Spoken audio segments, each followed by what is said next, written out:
In today's video, I'm going to teach you how to change kilojoules to calories on MyFitnessPal.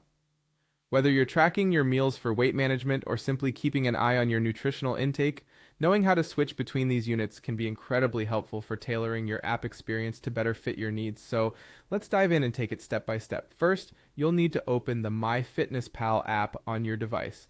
MyFitnessPal is a popular app used by millions to track their food intake and exercise, and luckily, it's straightforward when it comes to making adjustments like this.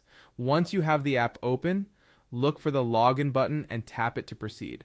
At this point, you'll need to enter your email address and your password. This will allow you to access your personal dashboard with all your saved nutritional information and settings. Once you're successfully logged in, you should find yourself on the main dashboard, which is like your home base for all things MyFitnessPal. From here, direct your attention to the trio of dots located at the bottom of the screen. Sometimes referred to as the More option, this icon is the gateway to a variety of settings and customizations within the app. Tap on these three dots to continue. Within the menu that pops up, you'll see several choices, but the one you're looking for is Settings. Tap on that to enter the Settings menu. This is where MyFitnessPal gives you control over various aspects of how the app behaves and looks, letting you personalize your experience.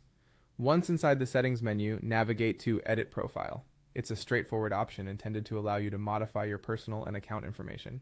When you're in the Profile Editing section, scroll until you find Units. Clicking on this will allow you to adjust the measurements the app uses to display your nutritional data. Now, within the Units menu, you'll notice that one of the available options is kilojoules.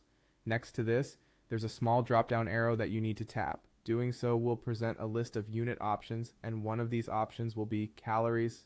This is what you need to select to make the switch from kilojoules. Once you've tapped on calories, a quick confirmation might be required to ensure that you're happy with this change. Simply hit OK to confirm your selection, and the app will update to reflect these changes immediately. This adjustment will make it much easier for you to track food and exercise accurately in the unit you're most comfortable with. Thanks for tuning in, and I hope this guide was helpful. Enjoy tracking your meals and achieving your wellness goals using MyFitnessPal. Stay tuned for more useful tips and tricks, and happy tracking.